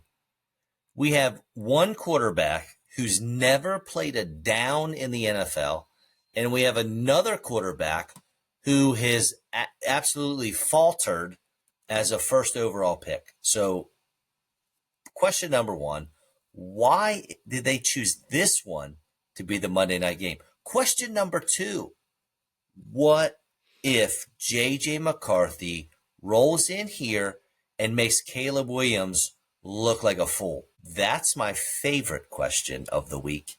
But I want to hear your thoughts on that. I think the Vikings are going to come in here. I don't like the Bears. I know Ben Johnson. It's going to take him a while to get his offense rolling and his team rolling. The Vikings defense was pretty good last year. And I know J.J. McCarthy is, untested, unproven. He's got Aaron Jones and Jordan Mason, who can't be scoffed at. They experienced backfield quality players. He's got Justin Jefferson. So let's, obviously one of the best wide receivers in the league. And TJ Hawkinson, if he needs his little blankie, his little binky, his little safety net, he's got TJ Hawkinson there. I think Minnesota rolls into town and takes this one. But why is this the Monday night game? And what if J.J. McCarthy embarrasses Caleb Williams? I mean, what if Caleb Williams just shuts everyone up and J.J. McCarthy's rusty because it's his first start? I don't know. That wasn't the question, Mike. It's much more exciting if Caleb Williams is the one that blows it and J.J. McCarthy looks good. What if they both are just horrible? Right. And it's like, that would be awesome. That would be hilarious. Remember that one? I think it was like 2 years ago. It was Justin Fields and maybe not Sam Darnold in Minnesota. I don't even remember who the quarterback was in Minnesota, but it was a Monday night game, and Justin Fields drove the Bears down, and either they kicked the game-winning field goal or they missed the game winner. I just remember it was a horrible Monday night game between these two, and I think it's going to be the same thing. I don't think this is going to be a good game for either team. New quarterback, young quarterback, and a new head coach. On either side, I don't really think that is the best recipe for a great Monday night game. I think there's a lot of pressure on both sides to succeed. I think the answer to your question is either Kirk Cousins, Nick Mullins, or Josh, the third quarterback that played for Minnesota 2 years ago. Josh Dobbs. Josh Dobbs. I think it was Dobbs. Okay. I believe, no, it was Dobbs. I remember it was Dobbs because he was so bad and everyone was like, okay, we're done with this now. Let's put the toy away. It's not fun anymore. Josh Dobbs, Justin Fields. I think this will be equivalent to that. I'm going to go with the Bears for no reason, but I'm also going to predict that if something happens to J.J. McCarthy this year, Kirk Cousins will be back. I like that. That's a little spicy, my friend, and I enjoy it. I like spicy. Yeah, I mean, it wouldn't even have to be an injury. It could be a backup situation or a struggling situation. Like the Vikings were 14-3 last year. I'm sorry. When they did that whole thing in 22, when they won all those one-score games, they had to come back to earth the next year. This feels like quite a bit of that. I mean, I get it. I almost called him Stefanski. O'Connell, he's a really good coach. He can work wonders, it seems, with some of these quarterbacks. But come on. How good really is this Vikings team? This is more about me not liking them. If Kirk comes back, I think they need to teach a class on just swindling, because they got the Panthers to pay Adam Thielen all that money and then immediately trade him back. And then they would get the Falcons to pay Kirk all that money, and then they would get him back. So I would love to see some sort of swindling class, some sort of scam class, because they've been scamming their fans for the last 50 years, 60 years. However long they've been in existence, they've been scamming their fans. So I would love to see that they are a pyramid scheme. I think that's what the Vikings are. They're a pyramid scheme. Well said, my friend. That's good. That's good analysis right there, buddy. Very good analysis. That's good. That's what the people come here for. They come here for the analysis. I don't even care who wins this game. I just because it would be fun. Let's go with the Vikings. Yeah, I don't know. That's the right answer. All right. That is all of the games, the first slate. Football is back. That's pretty awesome. We have gone for a while, so we're going to try and go through our playoff predictions. a little quicker. We're gonna go lightning round. Give me well, Bobby, we have your number 1 seed. Mike, who is your number 1 seed? I'm also taking the Ravens. I think they have to lose a few games, but I'm going to take the Ravens. Really? The Ravens? You're that confident? I can't imagine you're that confident. I've never seen you that confident in this team. Well, it's more like they just, I don't know, they seem to expend a lot of their energy in the regular season, so it's never a stretch to pick them. Again, we're talking regular season, not yet commented on the postseason. I mean, I kind of agree with you, Bobby. I think the Bills are going to be good. I think they may take a little bit of a step back. Well, they're the Bills. They never take a step forward, really. And the Chiefs will be good. They'll win the division. They'll probably be in the AFC Championship game. But I saw cracks in the foundation last year. And so then you ask yourself, like, who else in the AFC is actually that great? Is Denver going to make a giant leap? Are the Bengals going to suddenly find a great defense? So, yeah, I'm going to take the Ravens as the 1 seed. I'm just looking at this NFL headlines. Khalil Shakir saved 19 dogs from being euthanized at a local rescue. So I think I have to go with the Bills on the number 1 seed. All right. Just for the good juju. Remember when the Bills were supposed to be rebuilding last year? Remember when that was a whole thing? Yeah. And they weren't going to be good, and then they just said, fuck you, we're going to be good anyways. I'm going with the Bills. I think this is, I say it every year, but this is the year. Maybe this is the year for the Buffalo Bills.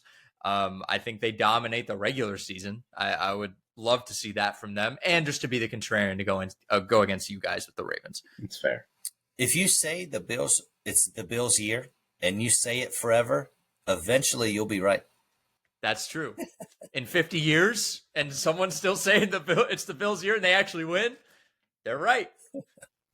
For all those years, it was worth it. Right. All right, Bobby, wrap up your AFC playoff picture, 2 through 7. Yep. 2, I got Kansas City. 3, I got Buffalo. 4, I have Houston. Very boring. 5, I have Denver. And then my two new teams. Pittsburgh is out. Cincinnati is in at 6. The Chargers, this was a tough one. They are out, but Jacksonville is in as the 7th seed. Mike, round it out for me. I went a little more chalky and predictable with the AFC. I got Buffalo 2, Kansas City 3, Houston 4 by default. I've got Pittsburgh 5. I don't know why. It's Mike Tomlin, right? I think this will be the year they win a single playoff game just to break that curse and then get smoked in like the divisional round. Probably just do that. They'll beat Houston. I've got the Chargers as the 6. I'm not super confident about it. I really am thinking about putting Denver in, but I don't know. They could also take a slight step back. And then I got Cincy as the 7. Now, that's going to be tough for you, Mike, because historically speaking, right around 50% of the teams, 7 teams, there's 6 or 7 team turnover from one year to the next in playoffs. So I only have 2. I'm a little nervous about that. You only have 1 team in the AFC. Yeah. I hope you have a lot of turnover in the NFC. We'll see in a minute. I think last year there was a total of I think last year there was a total of 4 between the two conferences. Yeah, and it was an anomaly. It was shocking that it was only 4. Yeah. But if you ask some people, the NFL is, quote, predictable. So the NFL is so great because there's so much parity. That's why we love the NFL. There's literally a movie called Any Given Sunday because literally any team can win any given Sunday. But now they play on like 4 different days. Well, any given Friday. Woo! Bobby, what's your thoughts on Draft Day real quick? I'm curious. The movie Draft Day. I love it just because they have all the licensing and it's a stupid movie, but it's fun. Whoa. You hold your tongue, young man. What do you mean it's a stupid movie? That bad boy gets played numerous times every April in my home because that movie is so great. Oh, I love the movie, but the logic behind it, the actual football is like... I don't know. I see myself in there and, you're a Kevin Costner and he's like, because I said so. I want David Putney because I said so. Eat your pancakes. Oh, it is so great. Oh, I love it. Man, it is It's fascinating. I feel like it gives you a little peek, not a realistic peek, but like a little half realistic peek behind the curtain, just kind of see how crazy that day actually is. And I'm a super draft nerd. Like I said, I watch film on all these guys coming out. So I love it, dude. I have it on DVD, if that says anything. Oh, that is. I'm glad. Like, we're in good company. Like, I think that movie is stupid, but I say that in an endearing way. Yeah, okay. Because I love stupid movies. I think it's very stupid. Mike, I can't remember if you're as much of a fan of it as or not. Sorry, was I on mute there? Yeah, I think so. Oh, yeah, I didn't like that movie. Sorry. Can you X him out? Is that surprising Little though? Giants Is that instead. surprising? I'll take Little Giants. Little Giants, because you're the guy in the bubble wrap. It's like, my mom says I have to wear this.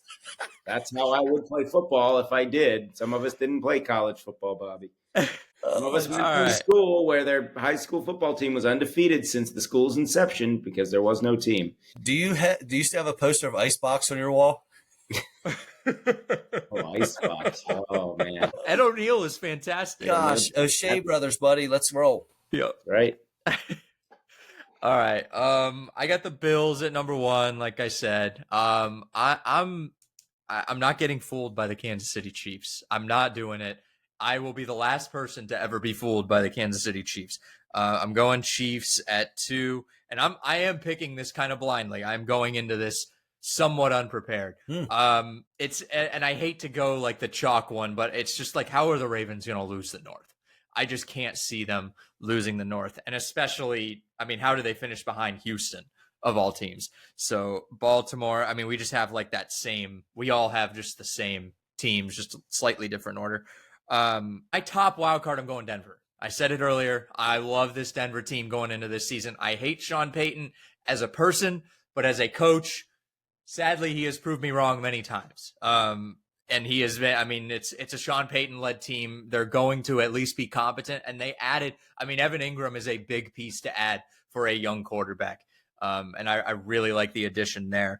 So I'm going Denver at 5. At 6, do I dare take the Chargers? I don't dare, because the Chargers are just the Chargers. They're going to Charger. I'm going the New England Patriots at 6. I'm going with that. That is the hot take. I'm going with the New England Patriots at 6. And then, do I want to leave the Cincinnati Bengals out? I mean, who do I see here that I like more than the Cincinnati Bengals? It's got to be the Bengals. They're going to sneak in. They're going to sneak in. And I just love that we're going into this season thinking that they're going to really be competing for the AFC North. They're just not going to. They're not going to whatsoever. They're going to be in a battle like they have been the past few years. And I think we're really going to think that they're going to miss the playoffs up until week 17 or 18. And then they're going to turn it back on. So I'm going Cincy to round it out. I think, let's see, Denver. Yeah, I had two teams of turnover. Bobby, you had two teams of turnover as well. So Mike's the only one. All right. Bobby, give me your top seed in the NFC. I think I know who it's going to be. I don't like it.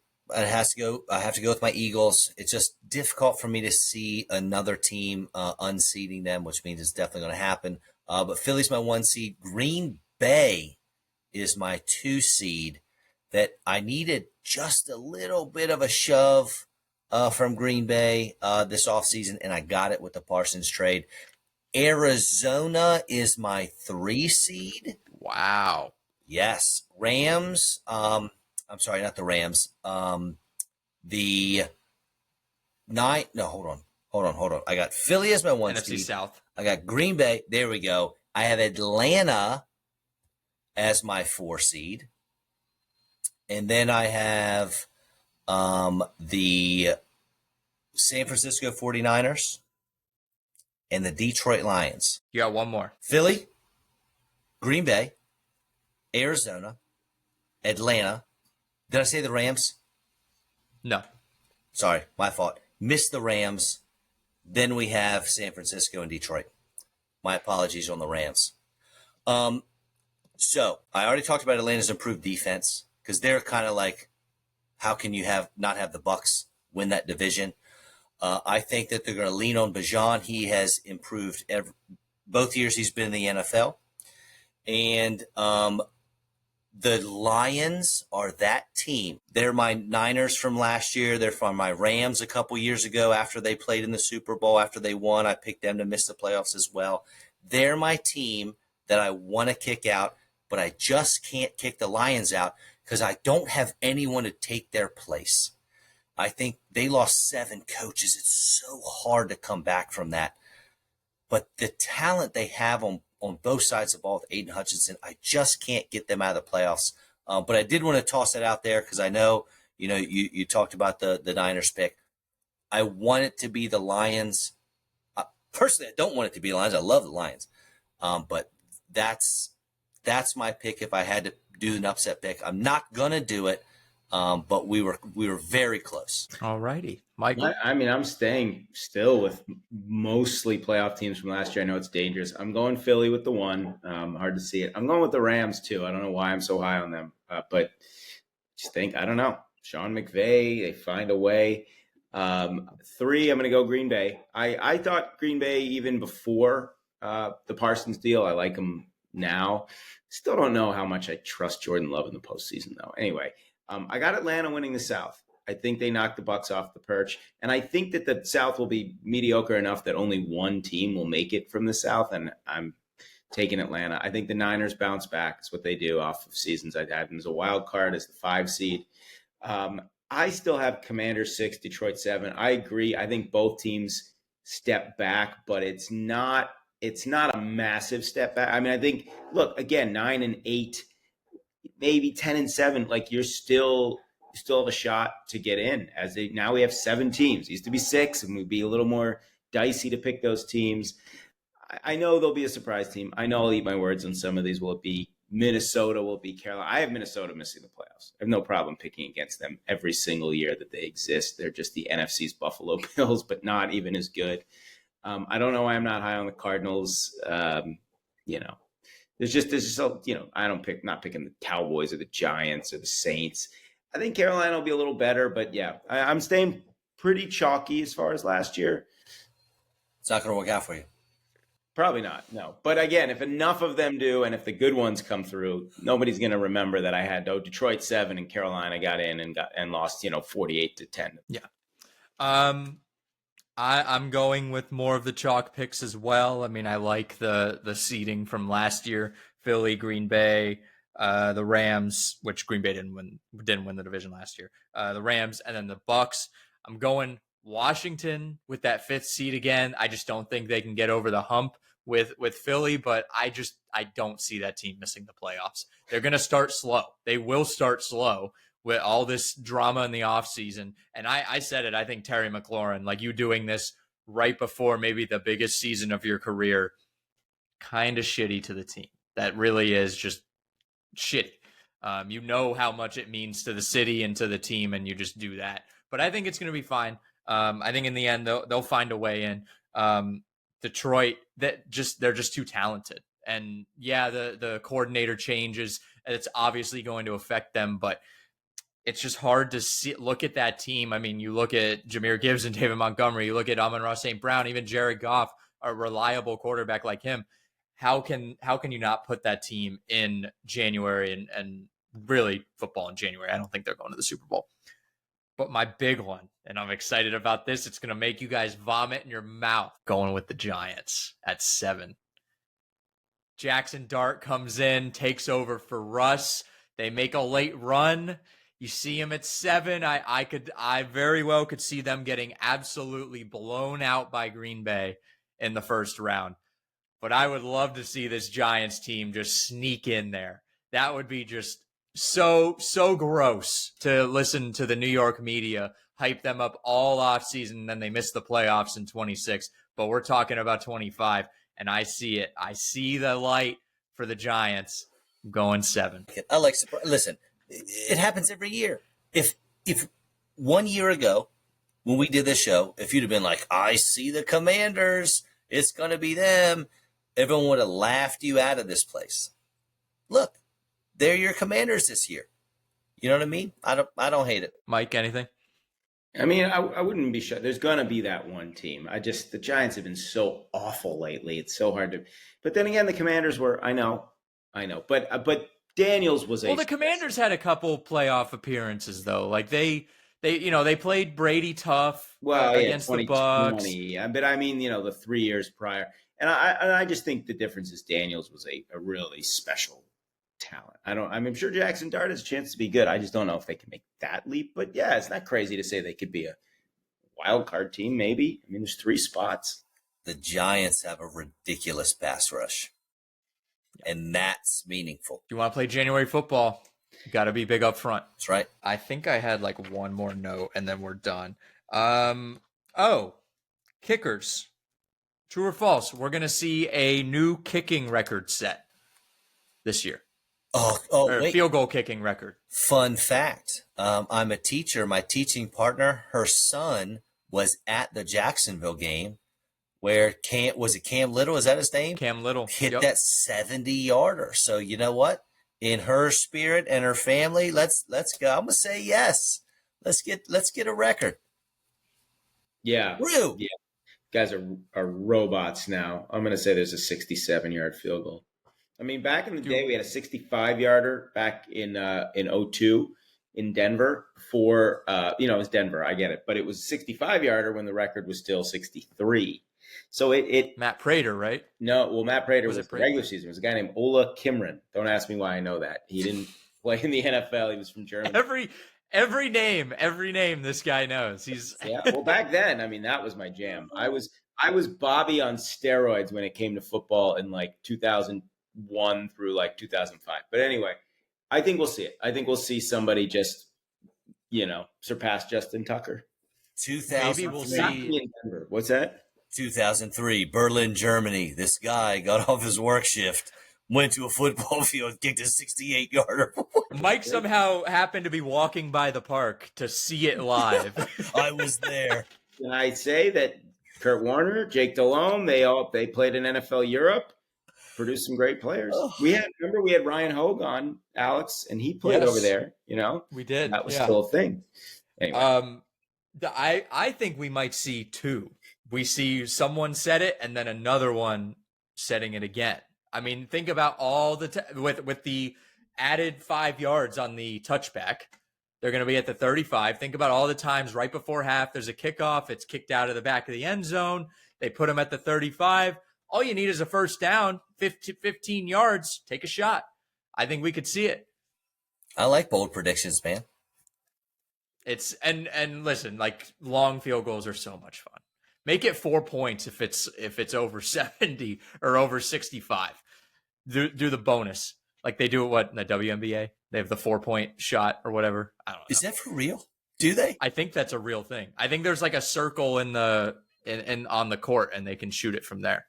No idea. I thought that was just. I don't know if that. Do not take that as truth. I have no clue. Spreading misinformation. Oh my god! All right. Well, that was a long one. WNBA. And I don't. Think ending it on WNBA. I don't think we'll see Justin Tucker kick this year, but I wouldn't be shocked if somebody was desperate and signed him after his suspension. Maybe, probably not. Is he officially? He was officially suspended. I didn't even know that. I think so. Right? I think so. Games. Yeah. He was officially suspended. Yeah. Man, these masseuses, man. These guys, just keep your hands off. Seriously. Right. It's crazy. Well, I was watching For the Love of the Game. Great Kevin Costner baseball movie. And he has sex with his masseuse when his love interest shows up at the house to say, I love you. But then the masseuse is there naked. So it's like these athletes can't stay away from their masseuses. Anyways, that was a long one. Weird ending. But thank you, Bobby. That was awesome. That was a lot of fun. Check Bobby out. I had written down on Clipboard Confessional on YouTube, Spotify. Program. Are you on Apple as well? No, Clipboard Confessional with Bobby and Anthony, YouTube, Spotify. Those are our main spots. And that'll be in the description. Check out the link in the description. Cool. Go check out draftamerica.com. Mike's show. He's been doing his weekly podcast. I just saw another one drop, Mike. Correct? Yeah, I've been covering baseball. I'll try to get into football here. I'll pick Bobby's brain for some good info.